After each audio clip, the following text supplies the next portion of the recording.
Hey everyone, welcome back. I'm Apollonia, and today I'm going to be testing out the Revlon One-Step Dryer and Styler paddle brush design. So the paddle brush design is very similar to the One-Step Dryer and Styler round brush design in a sense that it's supposed to be your one step for drying your hair and styling your hair while eliminating frizz, enhancing shine, and then also helping to reduce heat damage. So I have been testing out the different Revlon heat styling devices because as a curly hair consumer, I feel like I'm not seeing enough representation in marketing campaigns, in their advertisements, and product demonstrations. For the most part, I see a lot of people who have fairly straight hair, and that doesn't necessarily help me.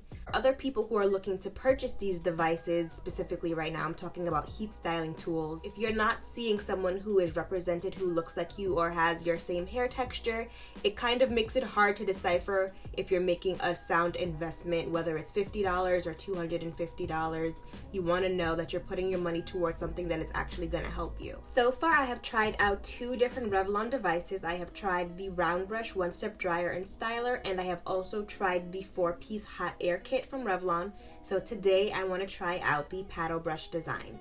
So this is the one-step dryer and styler paddle brush design, and it has, of course, the same heating capacity, cool, low, and high heat settings. This is the cool heat setting. This is the low heat setting. And this is the higher heat setting. So I have already went ahead and applied my heat protectant to my hair, and as before, I'm going to time it to see if it really takes half the time to dry my hair. As I said in my first video, it takes me about 45 minutes to an hour to dry my hair with a traditional hair dryer and brush. So anything less than that to me is going to make a significant difference. So just by checking the airflow on the brush, I can tell already that it might not give me an evenly distributed dry because most of the air is concentrated toward the tip or the top of the paddle brush. So when I use a traditional paddle brush, I like to brush my hair horizontally. Being that most of the air is concentrated toward the tip, I think for this I might have to try to brush my hair vertically.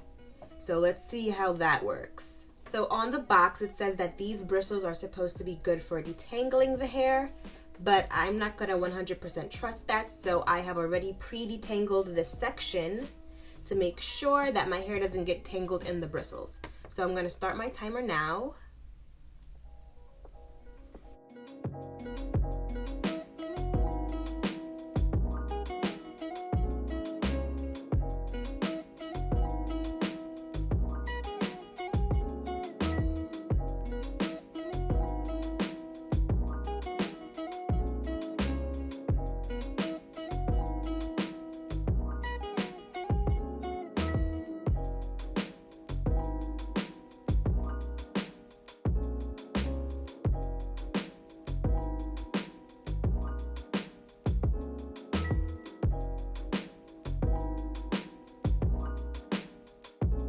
So it only took this section of hair 1 minute and 35 seconds to be completely dry, and then I went over it with the cool shot just to set the hair.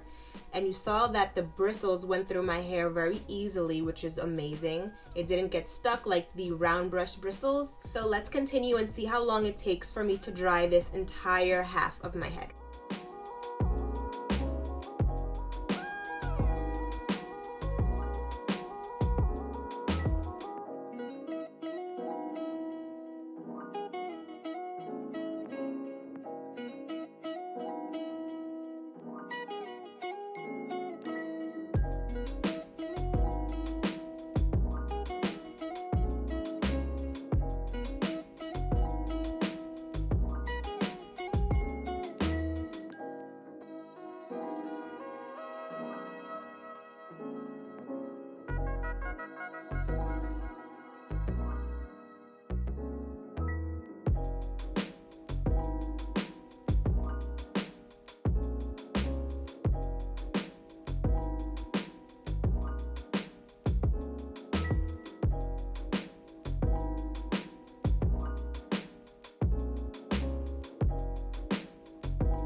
Okay, so it took my hair a total of 22 minutes and 13 seconds to completely dry, but that also includes me detangling each section thoroughly before drying it and then also applying a cool shot to the hair to set it. And I also dried my hair on low heat, so this is the result from drying it on low heat.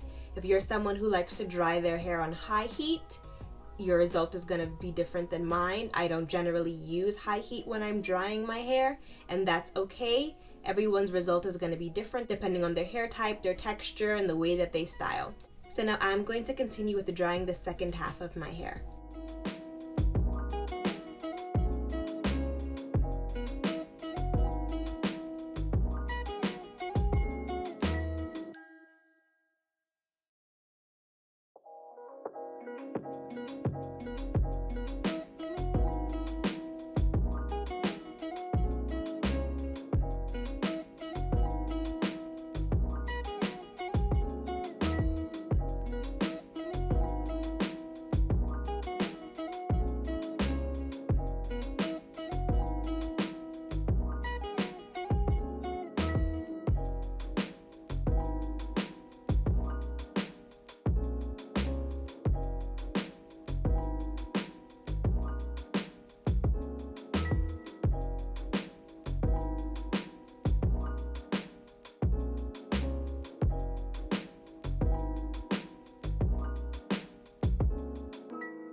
Okay, so both sides of my hair have been completely dried. It took me a total of 41 minutes to do my entire head, so not that much different than using a traditional dryer.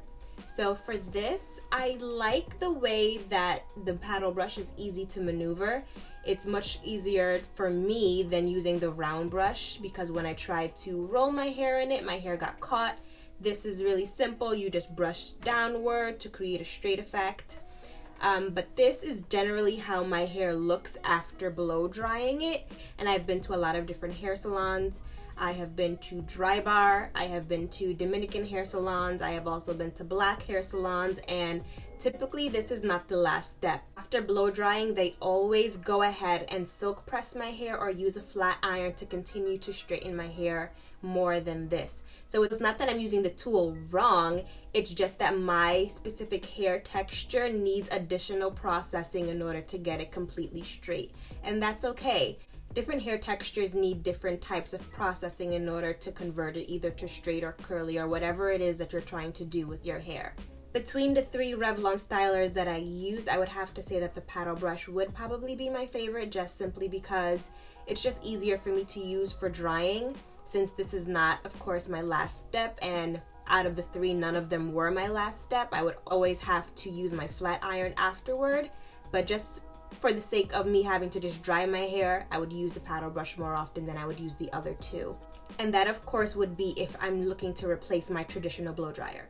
So is the Revlon one-step dryer and styler a one-step product for drying and styling your hair? And my answer is it depends on your hair texture. For all three devices, of course, they dried my hair because there's air flowing through them, there's heat flowing through it, but does it create a sleek style? And the answer for me is no, and that's because my hair needs additional processing. It needs to be flat ironed or it needs to be silk pressed. And people that don't understand it don't understand thick, curlier hair, and that's okay because their hair texture is not my hair texture. And that goes for a lot of people of color who have thicker, curlier hair textures. So the Revlon one-step dryer and styler paddle brush design was also purchased from Amazon for about $39.99. I believe they're also sold at Ulta.com. I want to thank you all so much for tuning in, and until next time, bye.